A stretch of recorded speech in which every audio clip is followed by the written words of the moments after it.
Hello, it is late September 2023 and I'm in Yellowstone National Park for a 6-day backpacking adventure. I'm getting off to a little bit of a late start. It's almost 3 p.m. but I'm exploring the southwest quadrant of the park known as Cascade Corner. I've got an awesome route over the next 6 days. I'll see Lone Star Geyser, I'll see the Bechler River, Bechler Canyon, Bechler Meadows, Mr. Bubbles, Union Falls, Pitchstone Plateau, and many other sites along the way. I'm excited to get going, and I'm hitting the trail. I've got about 7 miles to cover today, and my trip is starting out with some very gentle hiking beside the Firehole River, starting off from the Lone Star Trailhead.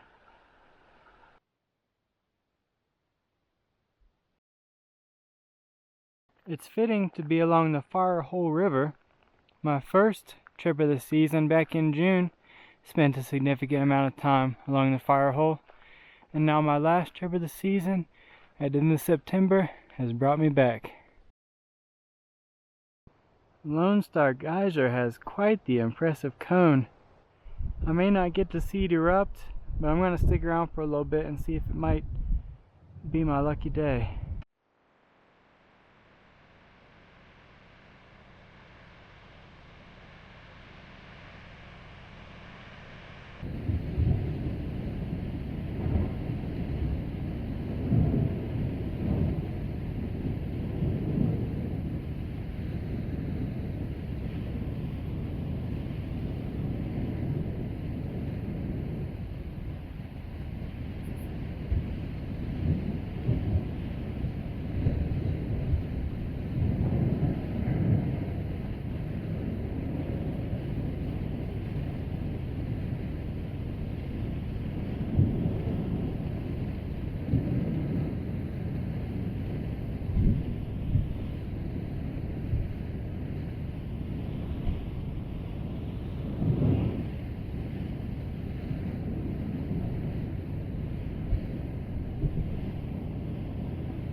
Well, that was incredibly lucky to get to see Lone Star.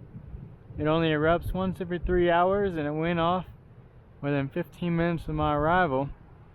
And really, I stuck around and waited because there was a Lone Star expert down here who said that he thought it was going to go off soon. He was right on the money. If it hadn't been for him, I would have missed it.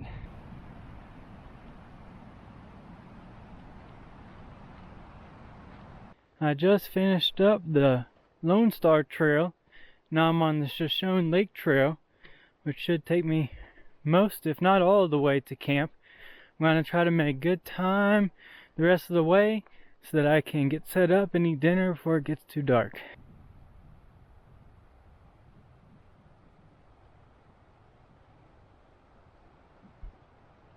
Wow, this is one of the longest backcountry boardwalks that I've seen. While Grants Pass would not be considered the most spectacularly scenic crossing of the Continental Divide, it is always cool to travel on foot across the separating line of our great continent from the Pacific watershed to the Atlantic watershed. And that's what I've just done. I'll be back to this intersection first thing in the morning to head into Bechler, but today I'm closing in on camp 8G1, just a hop, skip, and a jump away. Home sweet home. 8G1, Shoshone Meadows. Made great time arriving here, about 2 hours and 5 minutes to tackle my 6.7 gentle miles. Now it's time to hang my food, get camp set up, and eat some dinner.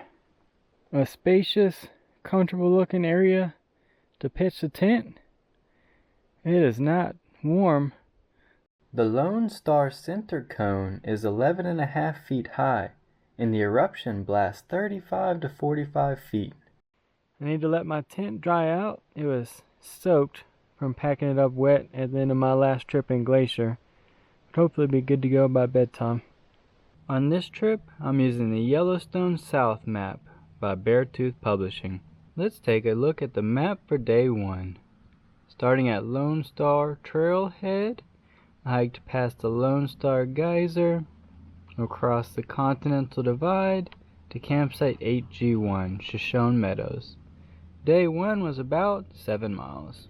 Day 1 has been a good start to my trip, although I started off pretty stressed because I thought I was too late to both see the Lone Star eruption and to make it to camp before it got dark.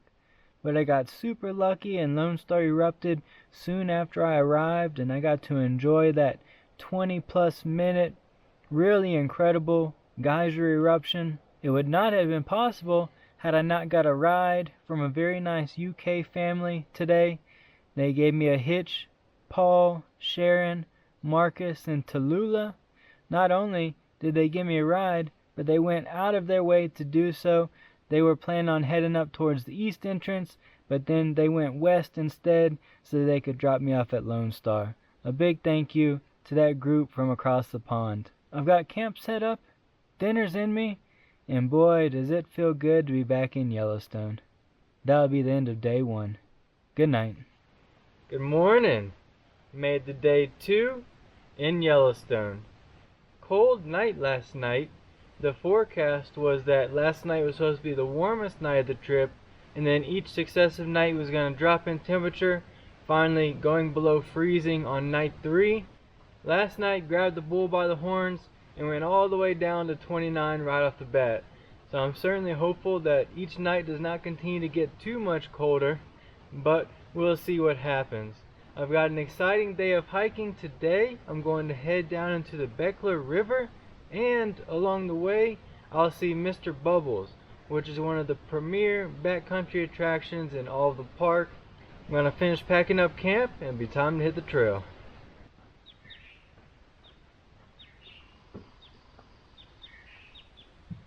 Frosty morning, although the sun is rising to warm things up. Back to yesterday's intersection, hopping on the Bechler River Trail. Despite the direct sunlight, there's still ice on the top of the water. As I make it to the top of this little knoll, within the past half mile, I've crossed the Continental Divide 2 times. That little bit of climbing, combined with the sun finally starting to warm things up, has stalled me out. In theory, this was supposed to be the warmest morning of the trip.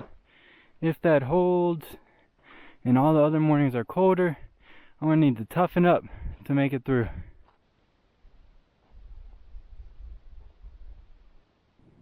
The landscape has opened up into the Douglas Knob Meadow, just a shade below 8,500 feet. It's a crystal blue day. Starting to get to be a nice temperature for hiking. Crossing over Greg Fork.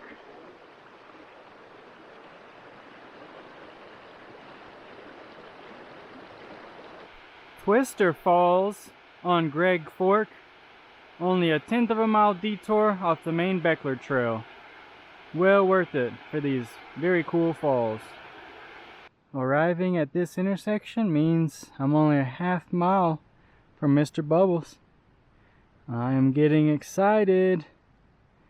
I'm going to head out here to the left, and then once I'm done, I'll come back to this intersection to continue on my way.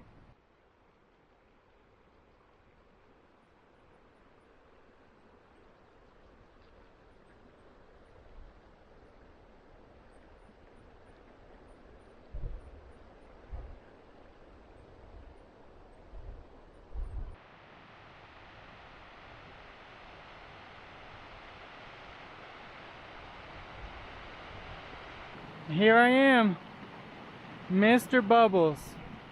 It's the kind of place you hear about for years and years and years, and you tell yourself, one day I'll make it. One day I'll experience this natural wonder of the world.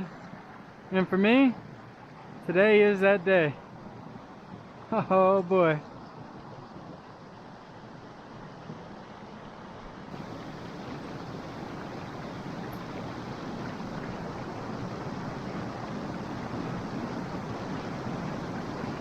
Mr. Bubbles can best be described as a natural jacuzzi.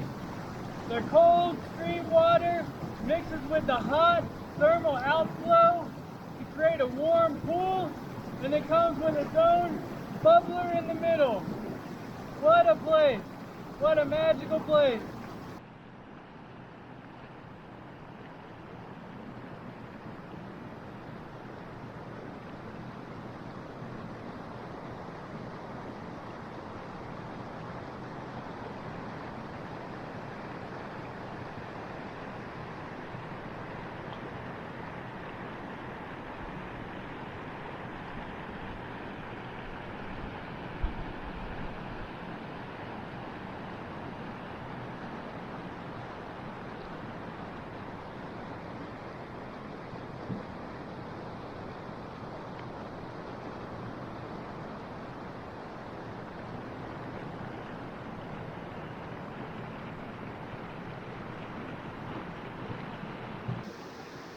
Lifetime goals running through the roof.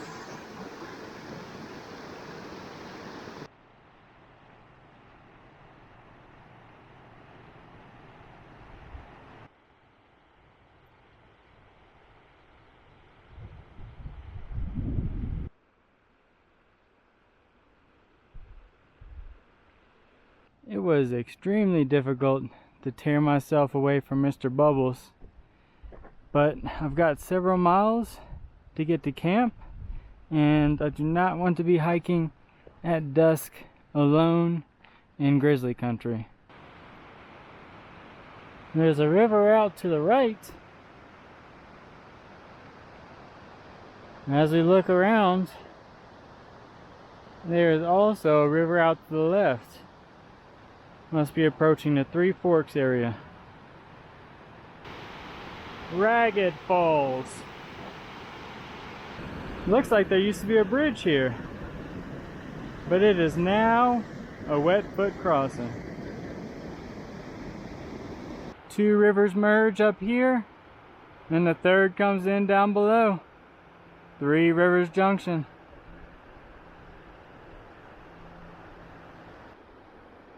It is now the Bechler River.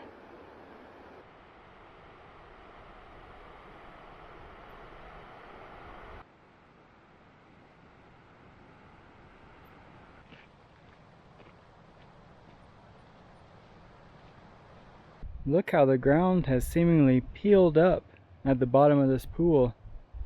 That's bizarre.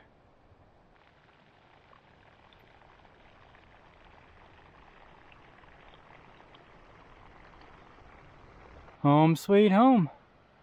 9B8, Upper Bechler Canyon Ford. This is a food prep and food hang area. Sounds like this campsite has a private waterfall. Well, would you look at that?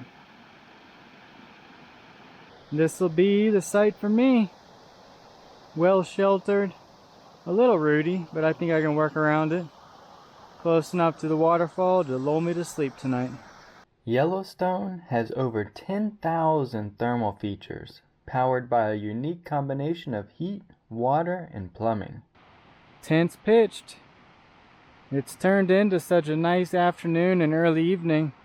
It's tough to believe it was in the 20s, and that it will be in the 20s again soon. Let's take a look at the map for day 2. From campsite 8G1, I headed south, crossing the Continental Divide multiple times to come on down to check out Mr. Bubbles, and then to campsite 9B8, Upper Bechler Canyon Ford.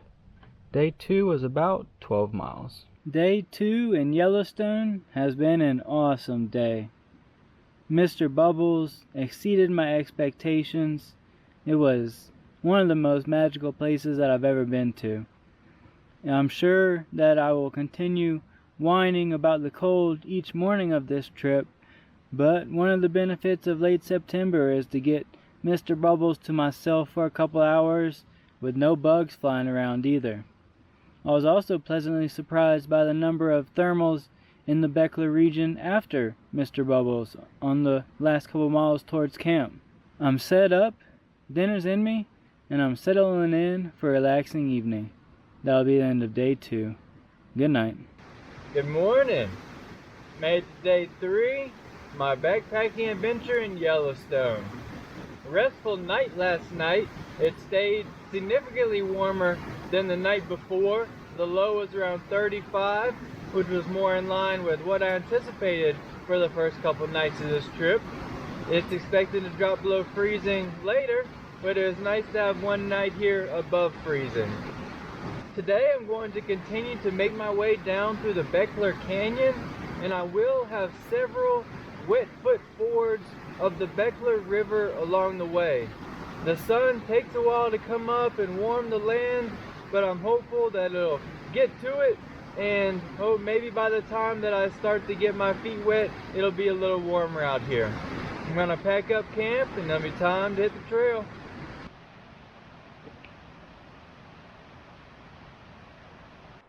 Less than 100 yards from my campsite is a wet foot ford of the Bechler River. Now it would be absolutely brutal to have to do this in 30-degree temperatures. However, I did some exploring last night and found this big log jam a little bit upstream. I'm pretty confident I can get across and then scramble up the bank and hopefully keep my feet dry. Good stuff. Made it safe and sound. That last log was a little slippery. No worse for the wear.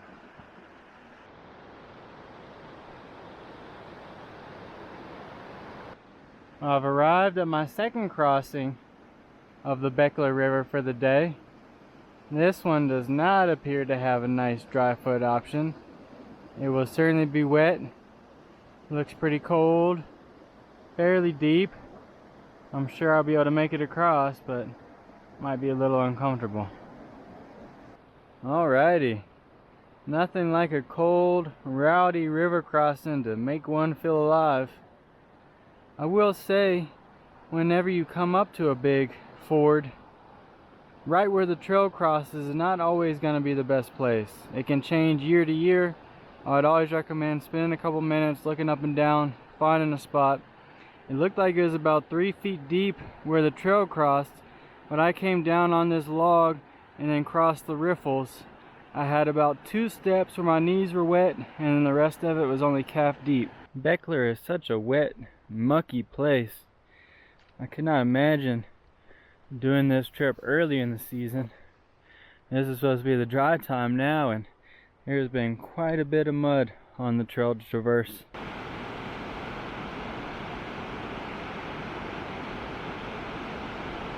The Bechler River splits around this landmass that is known as Treasure Island. I'm not quite sure how it got the name. I wonder if there's an interesting story, or they were just like, hey, it's an island out in the river, let's give it a cool name. Directly after Treasure Island is Iris Falls. The spray, so powerful, it's hitting me up here. There's a little rainbow. Wow, this is quite the falls complex.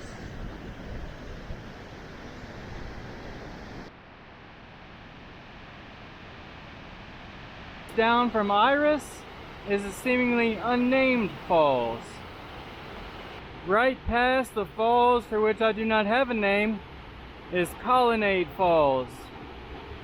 3 majestic cascades within a 5-minute walk on Bechler.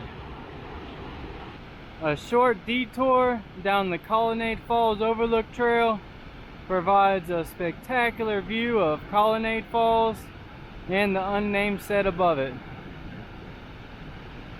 The Bechler has calmed down a little bit. It was quite angry there for a while, tumbling down the canyon.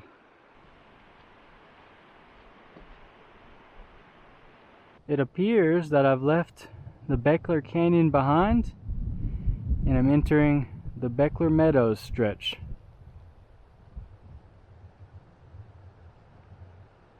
While this looks like my calmest crossing of the Bechler River, I'm expecting it to be the most challenging, as that water is at least waist deep, but nothing to do but get across it, so here we go.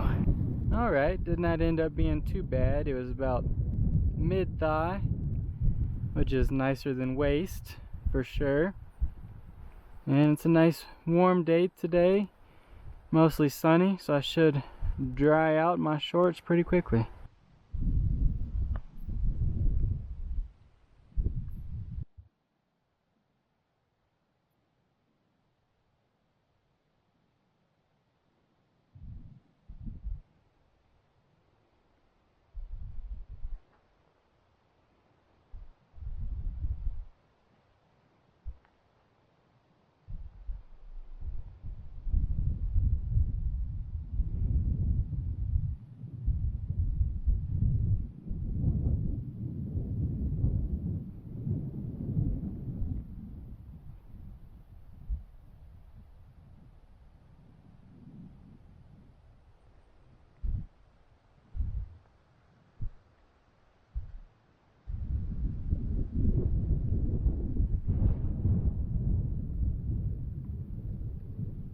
The Tetons, far off to the southeast, are showing a bit of snow. Would you look at this? The Park Service spoiling me. A very nice suspension bridge to keep my feet dry as I approach camp. Home sweet home. Made to camp 9B1. Lower Boundary Creek is just on the other side of that suspension bridge. I'm going to eat lunch, hang my food, and get set up. This will be the site for me. Finished off my very late lunch, hung my food, harvested some water. Now it's tent time. The Bechler area was first coined Cascade Corner in 1921 by Park Superintendent Horace Albright. Tent is pitched. It's a little wet from condensation last night, so I'm going to let it dry out. Shouldn't take long with this sun and light breeze. Let's take a look at the map for day 3. From campsite 9B8, I continued along the Bechler River Trail, heading south to campsite 9B1, Lower Boundary Creek. Day 3 was about 9 miles. Day 3 has been a great day in Yellowstone. Multiple magnificent waterfalls, a pleasant mix of sheltered forest hiking and open meadow hiking, and getting to see Bechler change attitudes as it moved down the canyon and out into the meadow. I haven't been seeing a ton of people out here. One of the groups today was a trifecta of Hunter, Patrick, and Troy, and Hunter made my day by saying that he had seen my videos. Good luck to those fellas on the rest of their trip. Camp set up, dinner's in me, and I'm settling in for a relaxing evening. That'll be the end of day 3. Good night. Good morning. Made it to day 4 in Yellowstone National Park. Another sub-freezing night last night and morning this morning. Still has not risen above the freezing mark as I start to pack up my frost-covered tent. I have a cool day today. I'm going to backpack 8 or 9 miles into the Union Falls campsite, set up camp, and then explore from there. Go up and check out Union Falls, maybe another site along the way. We'll see what's available to me. In a short way, I am going to have a wet foot crossing that will certainly get me woken up this morning with that cold water and the cold air. I'm gonna finish packing up camp and it'll be time to hit the trail.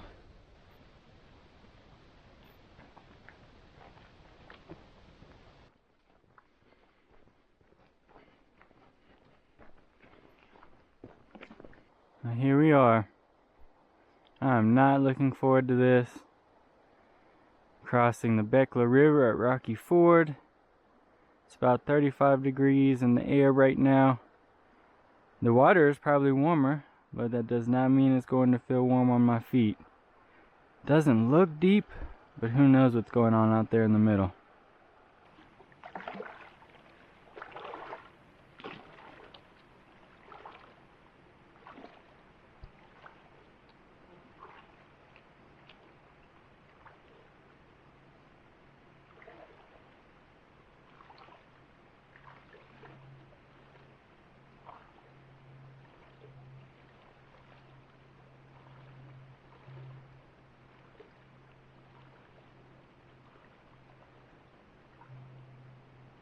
Well, what's done is done.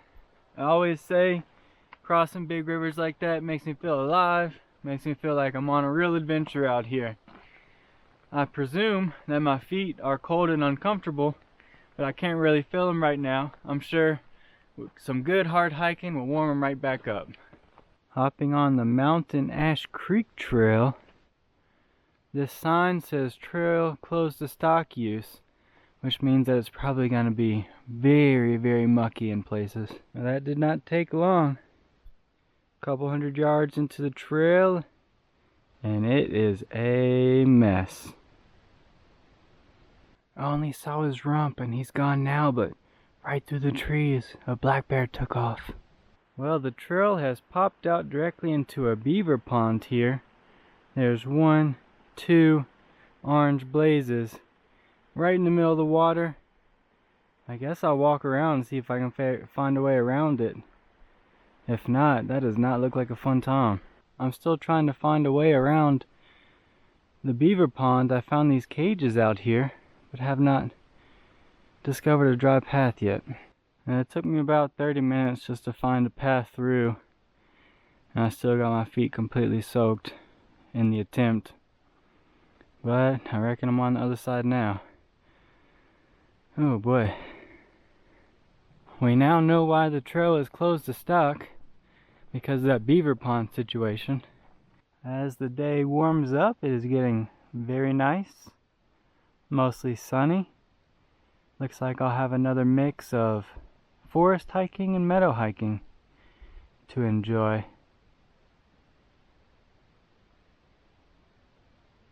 Another wet foot crossing, this time of Mountain Ash Creek. I'm going to try to cross a couple hundred yards up from where the trail goes. It seems to be a little shallower up here. It is quite deep at the horse ford where the trail crosses. I hope that to be the last wet foot crossing of my trip, despite the fact that my boots are still quite wet from the beaver pond situation. I did choose to cross Mountain Ash Creek in my water shoes. I really need my boots to dry out. I do not want to have to deal with frozen boots tomorrow morning. So hopefully I can hike in them, put them in the sun, not get them wet again, and be mostly good to go. Finishing up with my stretch of the Mountain Ash Creek Trail for the day. Getting on the Union Falls Trail, which will take me to camp, and then up to Union Falls. Home sweet home. 9U4, Union Falls. The food prep and food hang section of the campsite. I'm going to eat a late lunch, put my food up, and then set up my tent to allow it to dry out. This will be the site for me. It does have the look of a spot that water runs through, but I'm not expecting any precipitation tonight, so I'll take the chance. Union Falls is Yellowstone's second tallest waterfall, so named for the union of two rivers that fuel the 250-foot cascade. Tent is pitched. Everything should be nice and dry by the time I return from a bout of exploration.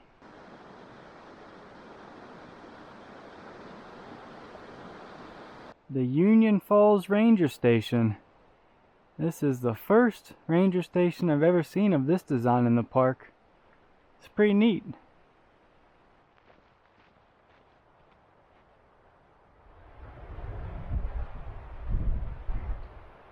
I can hear the roar of falls.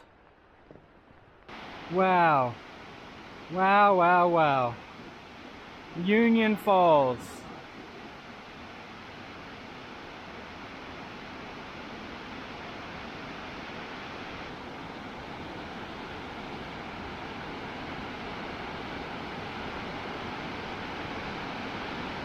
Believe it or not, I'm occasionally getting hit by spray from the falls, even this far away.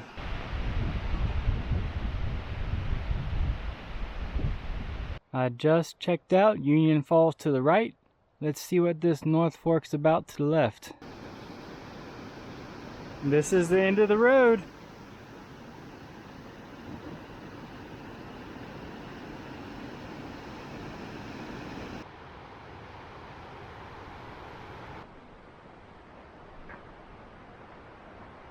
Home again, home again. Yiggity yog. A successful exploration. I felt light as a feather without my pack on. Let's take a look at the map for day 4. From 9B1, I headed across Rocky Ford, through the tricky Beaver Pond area, down Mountain Ash Creek Trail, up to campsite 9U4, Union Falls. I then day hiked up to Union Falls and the second spur back on down for a total of 12 miles. Day 4 has been another great day in Yellowstone.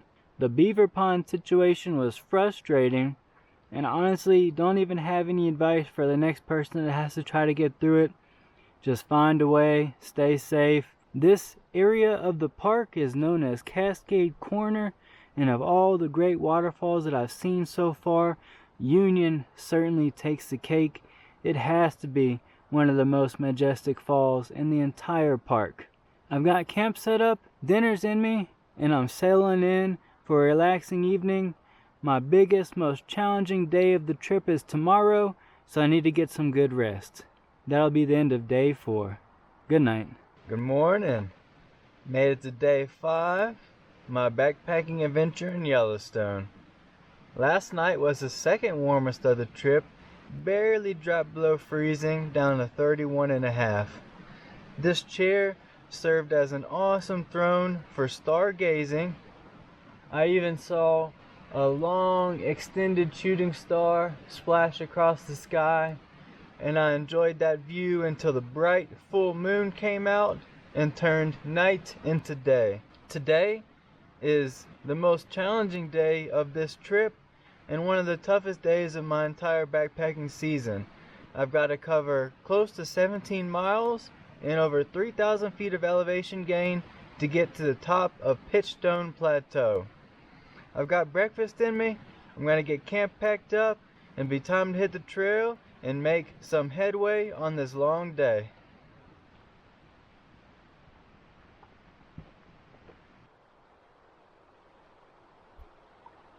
Made it back to yesterday's intersection. I'm hopping back on the Mountain Ash Creek Trail. Looks like I can use this old downed log to get across the dry feet. I do not want wet feet again. A little bit of climbing this morning to warm me up before the sun does.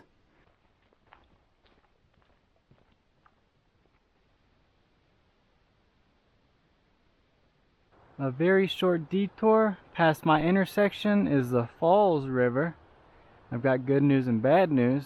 Good news is I got an early start and I'm making good progress on my long day. The bad news is I lost almost all the elevation that I gained this morning, and I'm going to have to gain all that back plus a lot more for the rest of the day. The Pitchstone Plateau trail is fairly faint, but it's got enough to follow.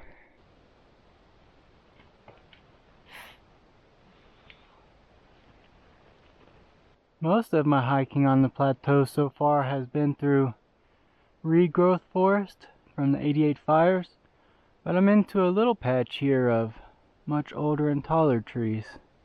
I enjoyed an on-time lunch today. I've also been enjoying this mature forest. It's lasted longer than I had expected. It's got that magical coniferous forest smell like Christmas time. A little bit of views on high from the plateau. This meadow sits at 8,500, 8,600 feet in elevation.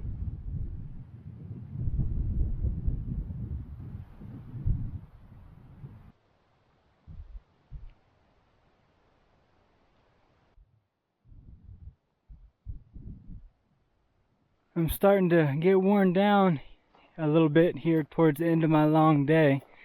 There's no trail. There has not been a trail for miles, which means it's a lot of lumpy, uneven footing, kind of tough going. But I am within a mile of camp, just following the cairns.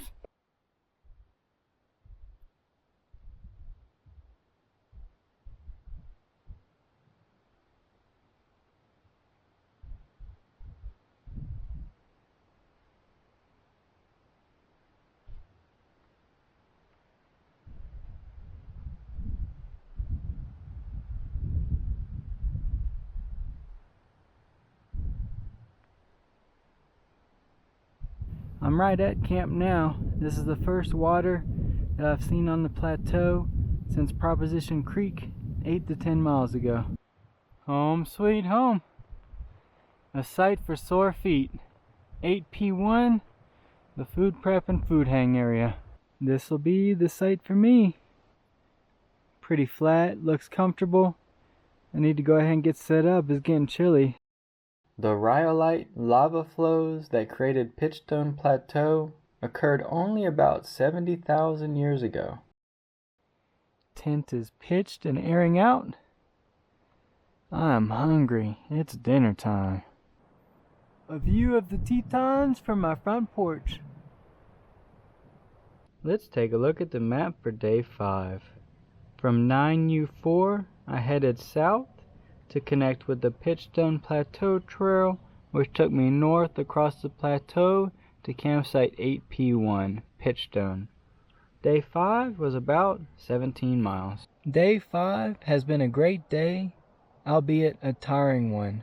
I cannot recommend for beginners or inexperienced navigators the Pitchstone Plateau quote-unquote trail, as there isn't much of a trail for the majority of the plateau.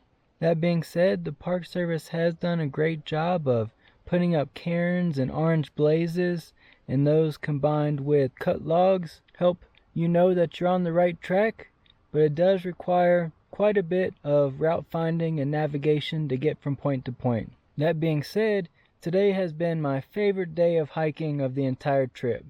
Not favorite day, as obviously that belongs to Mr. Bubbles, but I greatly enjoyed the adventurous nature of the Pitchstone Plateau Trail. It required constant focus, and so my mind was occupied throughout the day on making sure that I was staying on the right track, and it was a lot of fun to enjoy the peaceful hiking up on the plateau.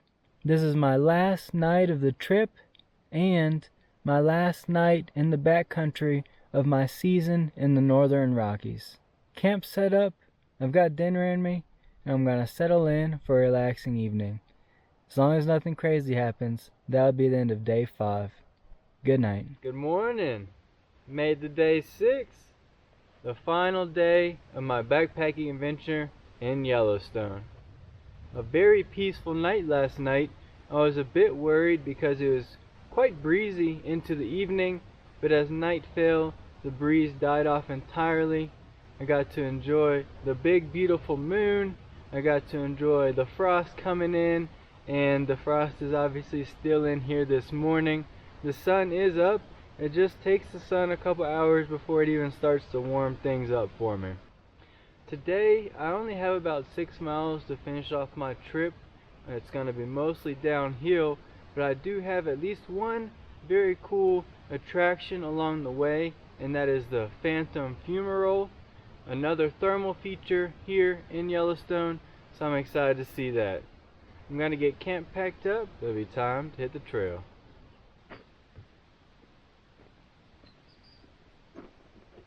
The long lost Pitchstone Plateau Trail has reappeared. I believe that it is more heavily traveled on the east side of the campsites than on the west.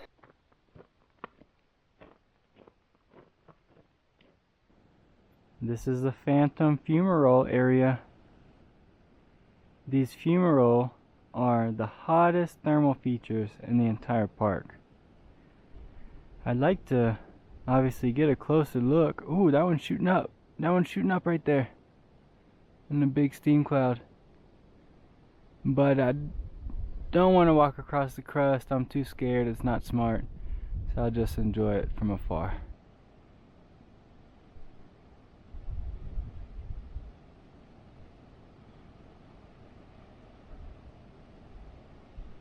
Yellowstone is just completely unfair to everywhere else. Not only is it the most beautiful place in the world, it's also the wildest place in the lower 48. And you add on top of all that these absolutely alien features of the thermals. There's just nowhere like it. This is the last day of the last trip of my 15 consecutive weeks backpacking in the Northern Rockies. And I want to take a moment to share that in the planning and execution phases of this great adventure, I experienced innumerable self-doubts, nerves, uneasiness, lack of confidence. I don't think at any point I ever fully believed that I'd really be able to do everything that I set out to do, that I could spend 4 months backpacking full time, living out of my truck, taking on all the challenges that come, and even on the individual trips, probably 25 to 50% of the trips that I took this season, the night before and the morning of starting out, you know, I'd say to myself, you know, I don't have to do this. You know, I could just stay in the front country, be comfortable. No one would ever know that I bailed. And I share those feelings because I think, you know, we all experience those kind of self-doubts in life. And you know, we all have those concerns and things that we don't think that we can do. But you never really know until you just go out and do it. And here I am, you know, coming to the end of what has really been the greatest adventure in my life so far. And it's been incredible. Perhaps someone watching this can say, hey, you know, Lane went out and did this, so, you know, despite my own feelings, maybe I can go out and do something pretty cool too. I'd say go for it. You know, go out and do it. You don't know what you can accomplish till you put one foot in front of the other.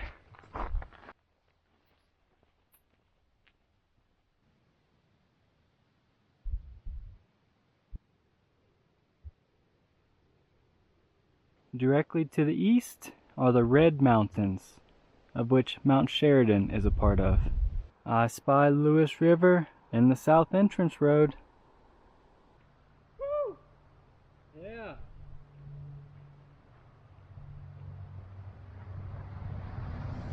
Six days in Yellowstone Cascade Corner, done and dusted. Awesome, incredible trip for me. Lots of unique sights and attractions in this area of the park. Mr. Bubbles, the plethora of waterfalls including Union, Iris, Colonnade, the Pitchstone Plateau with its Phantom Fumarole, and I did not see another person for the last 3 days of this trip, ever since leaving the Bechler Meadows. The cold was a concern for me coming into it, but I made it through. And the days were just absolutely beautiful weather here at the end of September. This is my final trip in the Northern Rockies for the season. Thank you, Yellowstone. I appreciate the hospitality and I look forward to coming back next year. Until next time, thanks for tuning into Lane's World. Goodbye. Let's take a look at the map for day 6. From 8P1, I hiked by Phantom Fumarole on the Pitchstone Plateau Trail down to the Phantom Pitchstone Trailhead. Day 6 was about 6 miles for a trip total of approximately 63 miles.